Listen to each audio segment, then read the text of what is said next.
Sebelum bursa transfer Januari ditutup, MU dan Chelsea sempat mempertimbangkan skema pertukaran pemain antara Alessandro Garnacho dan Christopher Nkunku. Rencana ini diyakini bisa membantu kedua pemain menemukan kembali performa terbaik mereka setelah periode yang kurang memuaskan, sekaligus memberikan keuntungan bagi kedua klub.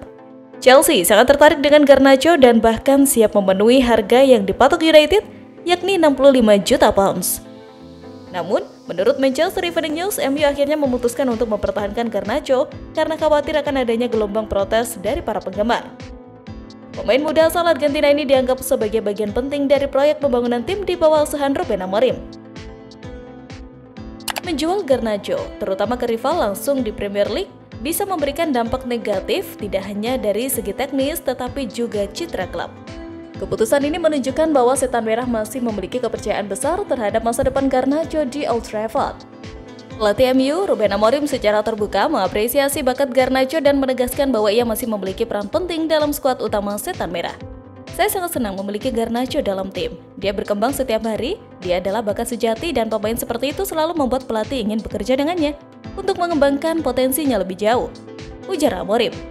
Sikap profesionalnya ini membuat kembali mendapatkan kepercayaan dari Amorim dan lebih sering dimainkan dalam beberapa pertandingan terakhir.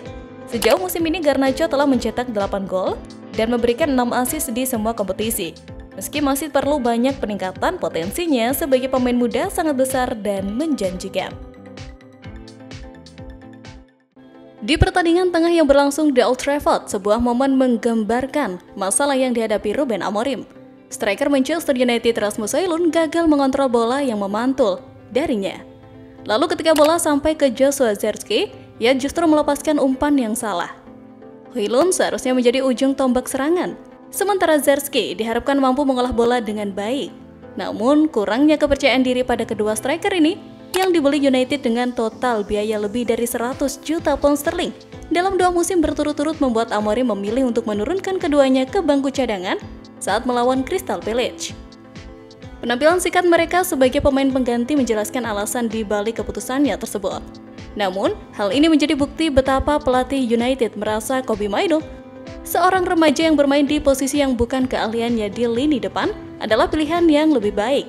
Situasi ini sebenarnya juga mendukung bagi pemain muda ketiga United. Mainoo hanya dipaksa bermain di posisi tersebut karena Amorim mengaku bahwa ia kesulitan bertahan di lini tengah.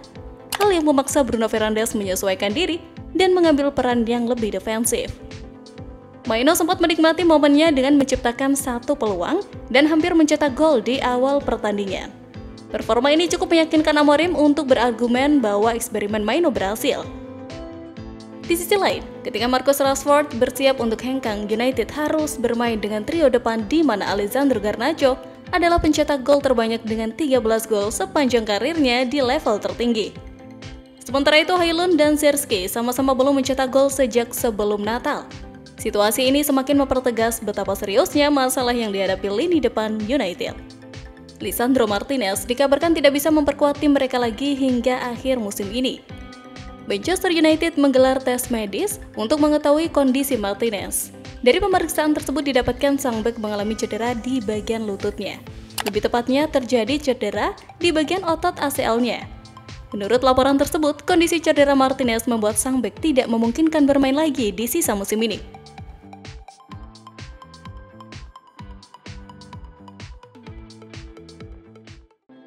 Pelatih Manchester United Ruben Amorim sangat kecewa dengan kekalahan 0-2 yang diraih timnya saat menjamu Crystal Palace dalam lanjutan Liga Inggris pekan ke-24 di Stadion Old Trafford. Hasil ini sangat buruk, ujarnya kepada Sky Sport. Amorim hasil itu mengecewakan bagi supporter. Meski demikian, ia mencatat bahwa performa tim sedikit lebih baik dibandingkan pertandingan sebelumnya, terutama dalam mengontrol transisi lawan. Sepak bola bisa berubah dalam momen-momen tertentu. Saya akan mempersiapkan pertandingan berikutnya dan terus maju, kata dia. Manchester United gagal mencetak gol untuk ke-18 kalinya di babak pertama musim ini. Statistik yang mencerminkan masalah serius dalam produktivitas tim. Selain itu, ini adalah kekalahan ke-7 MU dari 13 laga kandang di Liga Premier musim ini.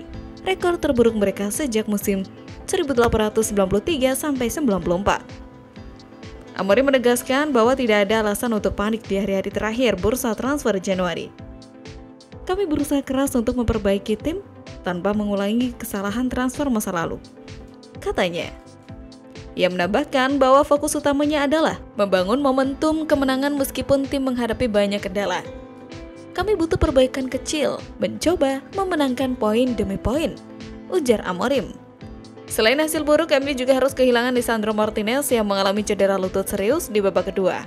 Pemain asal Argentina itu harus ditandu keluar lapangan, menambah daftar panjang masalah yang dihadapi tim musim ini. Sementara itu, saga masa depan Marcus Rashford akhirnya selesai. Manchester United resmi mengumumkan meminjamkan Rashford ke Aston Villa sampai akhir musim 2024-2025. Pemain internasional Inggris itu direkrut Aston Villa untuk menggantikan John Duran yang memilih hijrah ke Arab Saudi dengan bergabung Al Nassr. Sky Sport melaporkan, The Villains akan menanggung paling tidak 75% gaji Rashford, dan tanggung gaji tersebut memungkinkan bertambah sampai 90% bergantung pada penampilan Rashford dan tim barunya. Disebutkan pula, kesepakatan peminjaman ini memuat opsi pembelian permanen. Namun jika Aston Villa memilih tidak mengambil opsi tersebut, maka Rashford akan kembali ke Old Trafford di musim panas nanti. Legenda Manchester United Rio Ferdinand buka suara terkait perburuan striker Manchester United. Ia menilai sosok Victor Osimhen bisa jadi solusi yang bagus untuk lini serang mereka. Manchester United kembali jadi sorotan di musim 2024-2025 ini. Hal ini dikarenakan Setan Merah masih kesulitan untuk meraih hasil yang konsisten. Salah satu penyebabnya karena produktivitas gol mereka tergolong rendah. Kedua striker mereka, Joshua Zirkzee dan Rasmus Højlund, sangat kesulitan mencetak gol sejauh ini. Situasi ini membuat muncul wacana Setan Merah akan mendatangkan striker baru. Rio Ferdinand menilai Victor Osimhen bisa jadi solusi untuk Setan Merah. Menurut Ferdinand, striker yang kini membela Galatasaray itu adalah sosok yang sudah teruji. Ia punya ketajaman di atas rata-rata dan ia sudah membuktikan itu selama bertahun-tahun. Jadi ia bisa memberikan dampak positif bagi lini serang Setan Merah. Dia adalah penyerang yang mampu mengakhiri musim dengan banyak gol. Dia sosok yang berpengalaman dan ia sudah membuktikan dirinya di level top, pungkasnya. Menurut rumor yang beredar, ada kans bagi Manchester United untuk mendapatkan Osimhen. Napoli selaku pemilik sang striker siap menarik pulang sang striker dari Galatasaray dan menukarkannya dengan Alessandro Garnacho. Sementara itu, paksa trending di X, Paul Pogba berisyarat kembali ke Manchester United lewat sejumlah unggahan di media sosial pribadinya. Pada Senin 27/1 Januari, waktu setempat, Pogba secara mengejutkan mengunggah kartun bergambar dirinya dan Amad Diallo berdiri bersama mengenakan jersey MU via Instastory. Dalam gambar tersebut, Pogba mengenakan nomor 6 yang pernah dipakai pada masa bakti keduanya bersama tim Setan Merah. Selain itu, Pogba juga mengunggah pose sedang memandang Miami dari atas gedung pencakar langit sambil menulis keterangan. Mari kita tunggu apa yang akan terjadi.